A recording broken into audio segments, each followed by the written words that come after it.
It's Our Story. Jennifer Keelan, Denver, Colorado. Yes, I do. I'm a perfectionist. I have to excel. I have to. It's not a matter of I want to. It's a matter of I have to. Because if I don't, then they'll find an excuse. They'll find an excuse not to hire me. They'll find an excuse, not to find a reason why they uh, don't want me or don't need me, and it is. I mean, I had such a hard time in the public school system that I just decided that I was going to, take it all, and I go year round. I take 3 to 4 classes a semester, and I make sure that I get A's. And if I don't get A's, I do it again until I do. I think that the art, my generation, disabled or not, needs to, because they know it exists, but they don't know that they don't know the real importance of it, or the real impact of it, or how it will impact their life. And I think that somebody just needs to sit down and say, whether it be a class or a documentary or a movie, somebody needs to actually say, this is what happened. This is why it's important. This is why we fought for it. This is, what became of it. Kind of like the Underground Railroad. I mean, it's a part of our history. It's just as important as the Declaration of Independence. It's just as important as Martin Luther King's "I Have a Dream" speech. I mean, even today,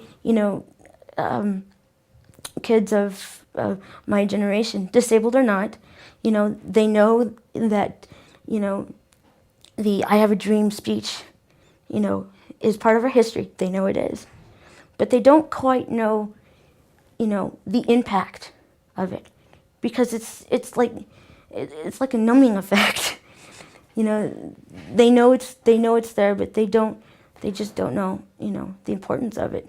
And what we can do is we can say, okay, we can document our experiences through books or through movies, and say, okay, this is what happened. This is why we needed, to do this, and this is what became of it.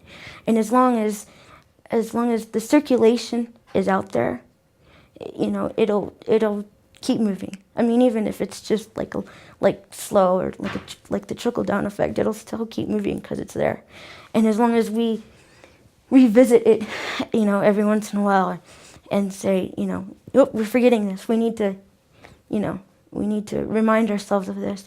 Then it'll continue on. It's like a living organism, like the heart. If you don't exercise your heart, it's not going to pump as well, and you're not going to do as well. Or, exercising your mind, through education. If you don't do your education, then, then it's not going to work. No. I have decided to take it on myself. What I'm actually planning on doing is civil rights, ADA 504, all of that, and international law and politics, and kind of merging it all together, because I love law.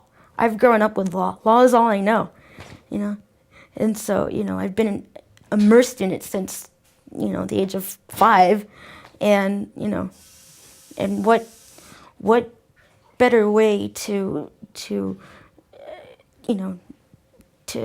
keep it going than to just take it on. And if it doesn't exist, then fine, I'll make one. I'll make it exist. If it doesn't exist, then then I'll be the first one to get it started. But it has to get started. Something has to be done, because I refuse to let it fade out. I am not going to let it fade out. I spent years of my life, making sure that it not only gets passed, but that it's respected and honored, and and to see it struggle. I mean, it's struggling, and to see it struggling like that, just it makes me angry. It makes me want to go out and have that career and make that get started, because somebody has to put their foot through the door first, and if it has to be me, then so be it. Yeah, I do. What do you remember about him? A very, very kind-hearted person, a very passionate person. He believed completely in what he was doing, and you could see it. I mean, he was beaming with it, and he practically, raised me. And Adapt and Wade and the entire movement, they were my second family. They raised me, from the time that I was basically a toddler, up until now. And I love and respect him and admire him with all my heart, because he was a very passionate person, and the passion that he had and the belief that he had for what he was doing was so strong. You couldn't help want to be a part of it. The It's Our Story project is a national effort to make disability history public and accessible. Visit us at www.itsourstory.org or on the It's Our Story project YouTube channel.